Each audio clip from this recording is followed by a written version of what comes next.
उद्या दुपारी 12 वाजता उन्मेष पाटील आणि माजी नगराध्यक्ष करण पवार ठाकरे गटात प्रवेश करणार असल्याची माहिती। जळगावातनं भाजपने उमेदवारी नाकारल्यानं उन्मेष पाटील नाराज। उन्मेष पाटील यांचा परफॉर्मन्स चांगला, मात्र तरीही भाजपने त्यांची उमेदवारी कापली। संजय राऊत यांचं वक्तव्य, तर उद्यापर्यंत सर्व कळेल, राऊतांचं सूचक वक्तव्य।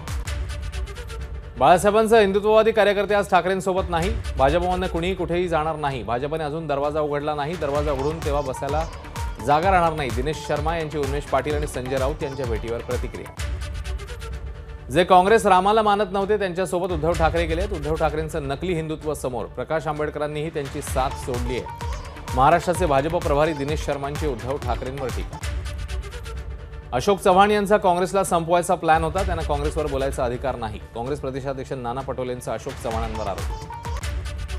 प्रकाश आंबेडकरांनी सांगितले की ते काँग्रेसला पाठिंबा देणार, मात्र आम्ही महाविकास आघाडीत पाठिंबा एकाला नाही तर मवियाला द्यावा। नाना पटोलेंचा आंबेडकरांवर निशाणा। शिंदे गटाच्या अनेक खासदारांचं तिकीट कापलं जाणार। मिंदे गटाचे नेते गद्दार आहेत, ते कुणाचेच होऊ शकत नाही। आदित्य ठाकरेंची टीका। आनंदराव आंबेडकरांकडून अमरावती लोकसभेसाठी उमेदवारी अर्ज दाखल। वंचित बहुजन आघाडी मला पाठिंबा देणार। आनंदराज आंबेडकरांची प्रतिक्रिया। गेल्या 40 वर्षांपासून आम्ही शिवसेनेच्या पाठीशी, एकनाथ शिंदेच खरे गद्दार। परभणीत ठाकरे गटाचे खासदार संजय जाधव यांचा अर्ज भरण्यासाठी आलेल्या वृद्धांचा आरोप। वर्धा लोकसभेचे शरद पवारचे पक्षाचे उमेदवार अमर काळेंची नामांकन रॅली। शरद पवारांकडून यावेळी जोरदार शक्ती प्रदर्शन। अकोल्यामध्ये भाजपची बंडखोरी। भाजपमध्ये बाळापूरचे माजी आमदार नारायणराव गव्हाणकर अपक्ष उमेदवार म्हणून अर्ज दाखल करणार। 4 एप्रिलला अर्ज दाखल करणार असल्याची माहिती। यवतमाळ वाशिम लोकसभेसाठी महायुतीमध्ये कुणीही इच्छुक नाही, त्यामुळे इच्छा नसणाऱ्या उमेदवाराला कसं निवडून द्यायचं म्हणून जनता मवियासोबत असल्याचं दिसतंय। आमदार रोहित पवारांचा विरोधकांना टोला। संविधान वाचवण्यासाठी भाजपचा बिमोड करायचा, इंडिया आघाडीच्या नेत्यांनी शपथ घेतली आहे। शरद पवारांची माहिती। प्रकाश आंबेडकरांकडून सर्वोच्च न्यायालयाच्या निर्णयाचं कौतुक। मतमोजणीच्या तारखेपूर्वी व्हीव्हीपॅट मोजणीचे निर्देश दिले जातील, आंबेडकरांना विश्वास। लोकसभा निवडणुकीची रणनीती ठरवण्यासाठी जामखेडमध्ये भाजपची महत्त्वाची बैठक। देवेंद्र फडणवीसांच्या मध्यस्थीनंतर राम शिंदे सुजय विखेंच्या प्रचारासाठी मैदानात उतरणार।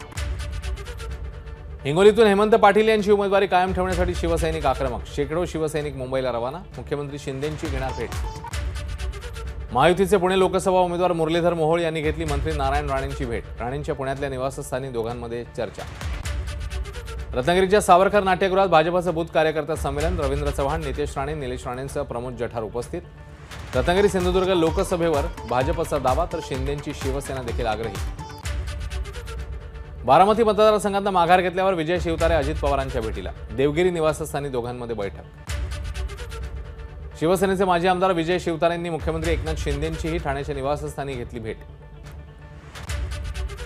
नाशिकमध्ये शिवसेनेचे खासदार हेमंत गोडसे बंड करण्याची तयारी। भुजबळांना उमेदवारी जाहीर झाली तर गोडसे अपक्ष उमेदवारीची घोषणा करण्याची शक्यता। ईव्हीएममुळे कुणालाही मत दिलं तर ते भाजपलाच जाणार असा लोकांमध्ये भ्रम, म्हणून आमची मागणी आहे की बॅलेट पेपरवर निवडणुका घ्या। ठाकरे गटाचे नेते संजय राऊतांची मागणी। एनडीएकडून अजून उमेदवारांचं ठरलेलं नाही, महायुती भ्रष्ट उमेदवार देणार का हे पाहावं लागेल। यवतमाळच्या जागेवरून आदित्य ठाकरेंची महायुतीवर टीका। जिथे जिथे गद्दारी झाली आहे तिथे लोकांनी नाकारलं असल्याचंही आदित्य ठाकरेंचं वक्तव्य। कोकणातल्या रत्नागिरी सिंधुदुर्ग लोकसभेसाठी ठाकरे पितापुत्रांच्या 3 सभा। उद्धव ठाकरेंची 28 एप्रिलला रत्नागिरीत, तर 3 मे रोजी कणकवलीत जाहीर सभा, तर आदित्य ठाकरेंची 4 मे रोजी रत्नागिरीमध्ये सभा। बुलढाण्याचे महायुतीचे उमेदवार प्रतापराव जाधवांकडून उमेदवारी अर्ज दाखल करताना शिवसेनेचे गुलाबराव पाटील, आमदार श्वेता महाले, आमदार संजय गायकवाड, आमदार संजय रायमुलकर उपस्थित। विद्यमान खासदारांनी जिल्ह्याची वाट लावली। बुलढाण्यात शेतकरी नेते अपक्ष उमेदवार रविकांत तुपकरांची खासदार प्रतापराव जाधवांवर टीका। भाजपमध्ये देखील प्रतापरावांबद्दल नाराजी, त्यामुळे महायुतीतल्या दोघांची त्यांच्या विरोधात उमेदवारी, तुपकरांचं वक्तव्य। रविकांत तुपकर यांचा बुलढाण्यात निर्धार मेळाव्याला नागरिकांची मोठी गर्दी। मेळाव्यात भाषण केल्यावर तुपकर उमेदवारी अर्ज दाखल करणार। 22 वर्षांच्या संघर्षात मी सावलीप्रमाणे रविकांत तुपकरांसोबत आहे, ही लढाई आम्हीच जिंकणार। तुपकर यांच्या पत्नी शर्वरी तुपकर यांच्याकडून विश्वास व्यक्त। नागपुरात नितीन गडकरी यांच्या लोकसभा यात्रेत उपमुख्यमंत्री फडणवीस सहभागी। दक्षिण पश्चिम नागपूर हा उपमुख्यमंत्री फडणवीसांचा मतदारसंघ। या मतदारसंघामध्ये लोकसंवाद यात्रा।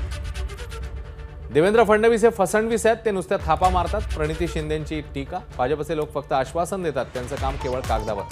प्रणिती शिंदेंचा भाजपवर हल्लाबोल। सोलापूरसाठी खासदारांनी काय केलं याचा हिशेब द्या, प्रणिती शिंदेंचं आव्हान। राम सातपुतेंनी 10 वर्षातल्या विकास कामांचा मांडला हिशेब। प्रणिती शिंदेंच्या आव्हानाला राम सातपुतेंचं उत्तर। यवतमाळ वाशिममध्ये मवियाचे उमेदवार संजय देशमुख आज अर्ज भरणार. आदित्य ठाकरे आणि रोहित पवार अर्ज भरताना उपस्थित राहणार. देशमुखांचा अर्ज दाखल करताना ठाकरे गट शक्ती प्रदर्शन करणार.